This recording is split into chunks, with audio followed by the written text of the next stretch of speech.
Hey, so I'm excited to present to you today on the technical products of the Land Prioritization Project. This is a project that builds on the Water Research Foundation Forestry project that ICPRB staff completed back in 2018. This subsequent land prioritization effort formally began back in April 2020 with funding from the U.S. Endowment for Forestry and Communities and contributions from the 8 participating DWIS water suppliers, including Berkeley County, DC Water, Fairfax Water, Frederick County, Leesburg, Loudoun Water, Washington Aqueduct, and WSSC. Next slide, please. So I'll provide a brief background on the project, show you the study area, introduce the metrics that were selected for the prioritization, and then show the metric maps, the correlations, and the cumulative prioritizations. That's the results of the project. And then I'll talk about the timeline for project completion and next steps. Next slide, please. So the purpose of the land prioritization GIS analysis in a nutshell is to identify areas of importance to maintaining high quality source waters for use by water suppliers, land conservation groups, state and local jurisdictions, and then others interested in land conservation in the basin. So we've been working over the spring and summer on the technical work as well as engaging stakeholders along the way. The technical results have recently been finalized and we're working to compile the final products. Those final products will include the actual GIS shapefiles, which will be made available, a project flyer, and a brief memo that are designed in an easy to use format with readily available talking points. Next slide, please. So the stakeholder-derived objective statement for the prioritization scheme is shown here. It's to rank parcels to protect drinking water quality and their potential to degrade long-term water quality. And I'll just note that the final products here are at the land parcel scale because this is really the key spatial scale for conservation activities. Next slide, please. A first step in the technical work was to create a spatial layer of the areas being considered for prioritization, so what we're calling opportunity areas. The opportunity areas are defined as agriculture and forested areas, not including government-owned lands or lands already under easement, because those are considered already protected. So the map on this slide shows the areas in the Potomac Basin that meet this description. And really, this is the non-tidal Potomac Basin upstream of DC. So the agricultural opportunities are in yellow and the forested opportunity areas are in green. Next slide, please. This slide shows the 7 metrics that were used to develop the prioritization scheme. Criteria for metric selection were that it needed to contribute to the ability to rank lands according to the objective statement that I mentioned, and that the data were readily available given the relatively short project timeline. And I'll talk more about each metric in the next slide. So next slide, please. This slide shows a schematic of what constitutes high and low priority ends of the spectrum for each metric. So it's what's high priority and what's low priority. All of the metrics were normalized on a scale of 0 to 100, with a value of 100 indicating the highest priority for conservation. So the purpose of normalizing the values is so no one metric would be inadvertently given more or less weight just because of the magnitude of its raw values. So this normalizes the metrics so they'll have the same range of values. So the metrics are distance from waterway, where a shorter distance from the waterway is a higher priority for conservation. The next one is distance from nearest downstream surface water intake, where a shorter distance to the intake is a higher priority. Distance from urban areas, where a shorter distance to urban areas is higher priority. The next one is karst geology, where higher transmissivity is a higher priority for conservation. We also included future land use, where major land use categories are given discrete priority rankings, with forest and then ag being the highest priority for conservation. And then preserving existing high quality streams, where a shorter distance to high quality streams is the higher priority. And then finally is buffer regulations, where areas without buffer regulations are the highest priority for conservation. And this is because areas that have regulations are considered more likely to already be protected. So now I'll switch gears to showing the metric maps. And I'd like to point out that the GIS work for this project was done by ICPRB staff member Andrea Nagel, and she's just done a bang-up job on this work. She's put a lot of hard work into these GIS products. Next slide, please. So as part of the geospatial analysis, base data sets were first clipped to those opportunity areas, which I showed. And this is a 30-meter grid cell resolution. So it's not really until the final step that we scaled up to this parcel scale for the final products. So the next set of metric maps that you'll see, they're all at the 30-meter grid cell resolution. And also I'll note that in this and each of the subsequent maps, 100 is the highest priority, and it's displayed in the purple, and it shades down through yellow to green, and the darkest green has a value of 0, and it represents the lowest priority for conservation. So this slide shows the normalized distance from waterways within the opportunity areas. So areas closer to waterways received a higher ranking, as events in these areas are more likely to affect downstream drinking water quality.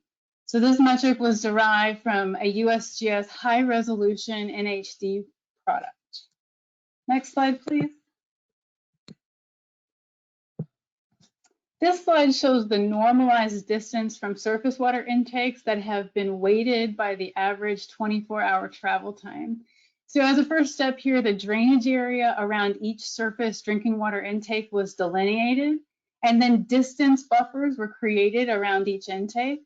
So areas closer to intakes received a higher ranking because these areas likely have a larger impact on drinking water quality than areas farther away. Next, travel time zones to the downstream water utilities were created. So these are shown on the small insert map on the bottom left of the slide. The 6, 12, and 24-hour zones were digitized based on the federal icy water spill model, and those are shaded from red to orange in that inset map. The other outer bands are based on the average 24-hour travel time, which covers about 11 miles. So areas closer to the DC metro water utilities have the potential to affect a larger population in a shorter time, and so they received a higher priority ranking. So the two layers I just described were then combined and normalized, and that's what you're seeing on this larger map. So the distance from surface water intakes weighted then by that 24-hour travel time. Next slide, please. This map displays the normalized distance from urban areas. So areas closer to urban centers received a higher priority rank because these are more likely to be adversely impacted by activities such as salt applications during winter months or spills of contaminants at road stream crossings. This metric was derived from the 2016 Urban Places layer from the US Census Bureau. Next slide, please. So up next is the Karst Transmissivity metric. The purple and yellow areas on this map clearly show that the karst swath that goes down through the basin within the opportunity area. So the karst regions develop over some type of soluble rock like limestone, sandstone, dolomite, and shale. These rock formations have varying degrees of transmissivity that determine how much water can flow through the formation.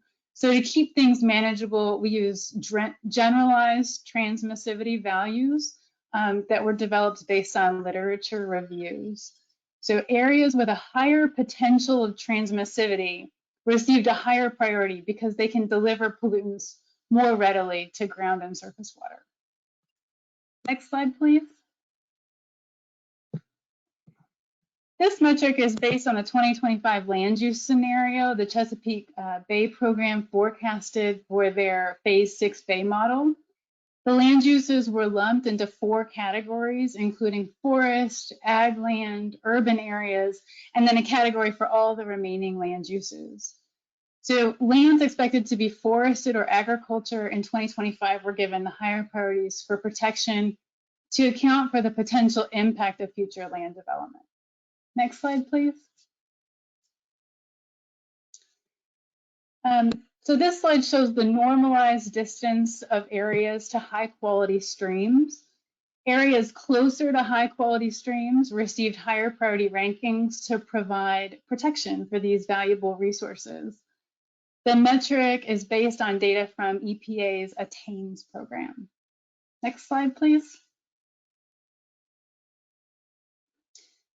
This metric shows riparian areas in counties that do not have stream buffer regulations, and it's expressed as the % unprotected riparian area. The pattern on this one is more difficult to see on the map because it's just the areas right along the waterway that pop out as high priority here. Remember that these maps are at that 30-meter resolution scale. So riparian areas without buffer regulations received a higher priority because there's no existing regulation for protection, which makes them vulnerable to events that may impact downstream drinking water quality. Next slide, please. So with the metric values in hand, metric correlation was then calculated to see whether any of the metrics are effectively representing the same thing. The idea being that the final prioritization should only include unique metrics, because including correlated metrics would effectively double count the characteristics being described in those metrics. So this table shows the correlation of all of the normalized metrics. Most of the correlation values are really quite low, with one exception. The most correlated metric here is the distance to intakes with the urban areas and high quality stream metrics. But these values indicate that at least 60% of the variability in that metric is not explained by the other metrics. And so it wasn't excluded from the prioritization scheme. And all of the metrics were included in the final prioritization. Next slide, please. So this slide shows the normalized cumulative prioritization of all the metrics at that 30-meter grid cell resolution. So in order to get this cumulative prioritization, the grid values of each metric layer were summed using equal weights for all of the metrics except karst. The Karst Transmissivity metric got a weight of 0.5 or a 50% weight because it tends to dominate all the other values where it's present. So again, the results of this cumulative map were then normalized to a scale of 0 to 100 as displayed here on this map. Next slide, please.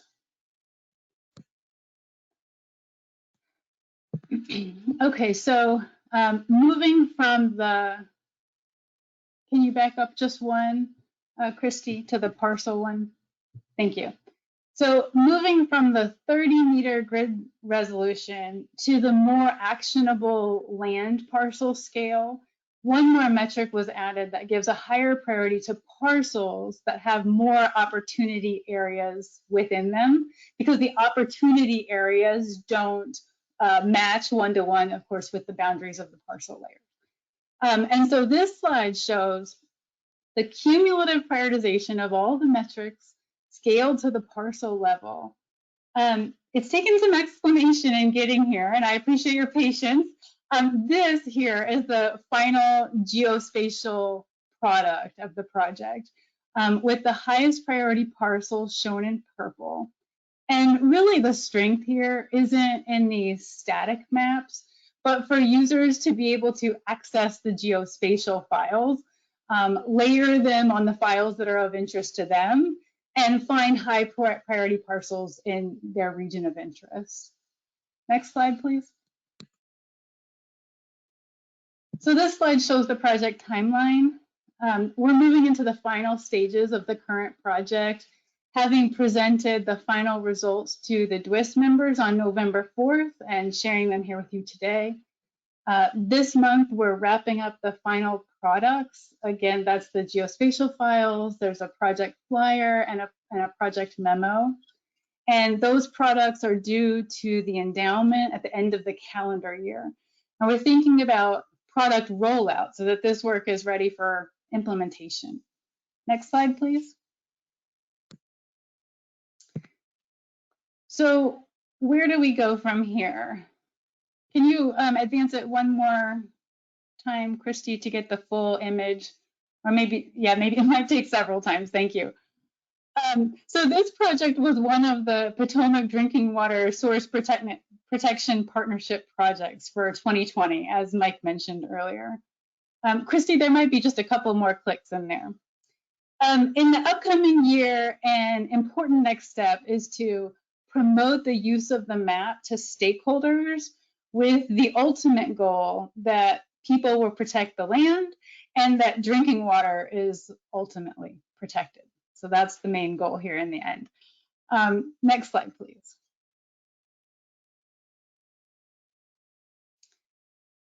So as I mentioned, DWIS will be working to promote the products to stakeholders in 2021.